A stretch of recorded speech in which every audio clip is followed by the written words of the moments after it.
அனைவருக்கும் வணக்கம். நீங்கள் பார்த்துட்டு இருக்கிறது ஆலினால் மேக்கர்ஸ் சேனல். இன்றைக்கி நான் உங்களுக்கு செஞ்சு காமிக்க போகிறது குக்கரில் வைக்கக்கூடிய ஒரு சக்கரை பொங்கல் தான் நான் செஞ்சு காமிக்க போகிறேன். இதுக்குள்ள இன்க்ரீடியன்ட்ஸ் எல்லாமே நான் டிஸ்கிரிப்ஷன் பாக்ஸில் கொடுக்குறேன், நீங்கள் அங்கே போய் பார்த்துக்கோங்க. இது இப்போ எப்படி பண்ணலான்னு பார்ப்போம் வாங்க.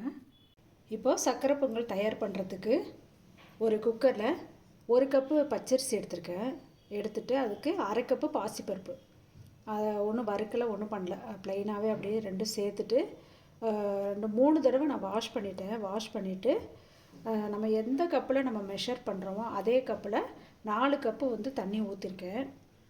தண்ணி ஊற்றியாச்சு. இப்போ இதை ஸ்டவ்வில் வச்சுட்டு ஒரு 4 விசில் வச்சு எடுத்துக்கணும்.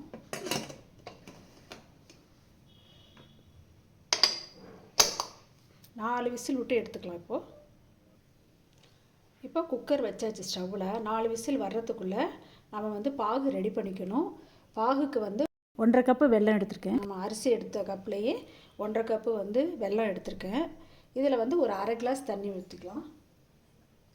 தண்ணி ஊற்றி பாகை நம்ம காய்ச்சி அதை ஃபில்ட்ரு பண்ணி நம்ம எடுத்துக்கணும். அதில் தூசியெல்லாம் இருக்கும், அதனால் ஃபில்ட்ரு பண்ணி எடுத்துக்கலாம்.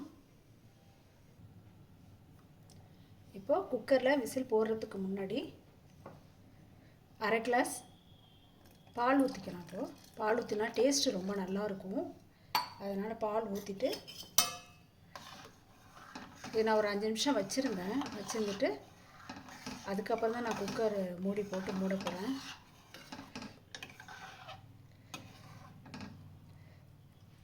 இப்போ 4 விசில் விட்டு எடுத்துக்கலாம்.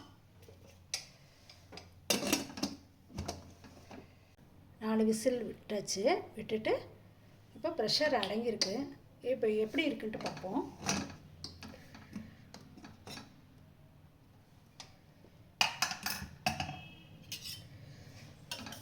கரெக்டாக இருக்குது. நம்ம அப்படியே கரண்டியால் குழச்சி விட்டோன்னா கரெக்டாக இருக்கும். அதோட பதம் கரெக்டாக இருக்கும். இதில் ஸ்டவ் ஆஃப் பண்ணிட்டேன். இதில் நம்ம பாகு ரெடி பண்ணி வச்சுருந்தோம்னா அதை இதில் சேர்த்துக்கலாம். ஃபில்ட்ரு பண்ணி வச்சுருக்கேன். இது கெட்டி பாகு, கம்பி பாகு எதுவுமே அது பார்க்க தேவையில்லை. நம்ம ஜஸ்ட்டு கரைஞ்சாலே போதும்.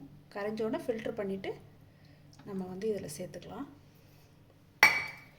அடுத்தது இதில் ஏலக்காய் பொடி ஒரு 1/2 ஸ்பூன் போட்டுக்கலாம்.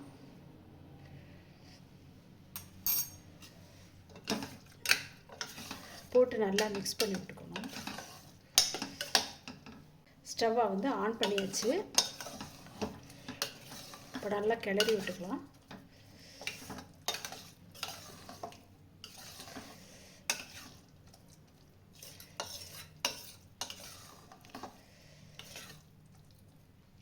பானையில் வச்சு பண்ண முடியாமல் அப்பார்ட்மெண்ட்ஸ் அந்த மாதிரி இதிலலாம் இருக்கிறவங்களாம் குக்கர் பொங்கல் தான் வைப்பாங்க.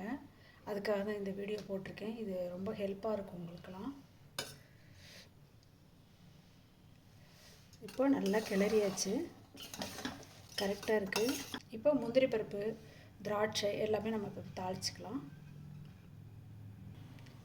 அடுத்தது ஸ்டவ்வை ஆன் பண்ணிவிட்டு ஒரு தாளிக்கிற கிண்ணம் வச்சுருக்கேன். இதில் 3 ஸ்பூன் அளவுக்கு நெய் போட்டுக்கலாம். நெய் கொஞ்சம் நிறைய போட்டால் தான் சக்கரை பொங்கலுக்கு நல்லாயிருக்கும். இதில் முந்திரி பருப்பு போட்டுக்கலாம்.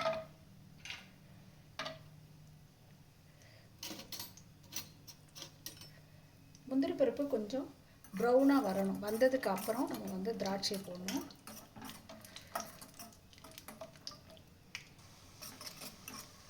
இப்போ ப்ரௌனாக வந்திருக்கு. இதில் திராட்சை போட்டுக்கலாம்.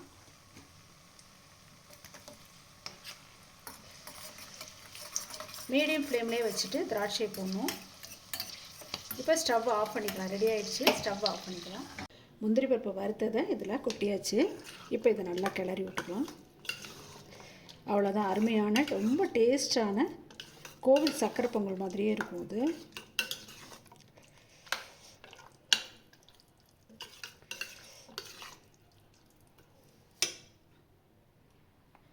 நம்ம சக்கரை பொங்கல் ரெடியாக இருக்குது. இதே மாதிரியே நீங்களும் ட்ரை பண்ணி பாருங்கள். எப்படி இருக்குன்ட்டு கமெண்ட் பாக்ஸில் போய்ட்டு உங்கள் கமெண்ட் சொல்லுங்கள். ஆலினால் மேக்கர்ஸ் சேனலுக்கு லைக் பண்ணுங்கள், ஷேர் பண்ணுங்கள், கண்டிப்பாக சப்ஸ்கிரைப் பண்ணுங்கள். தேங்க்யூ. ஹாப்பி பொங்கல்.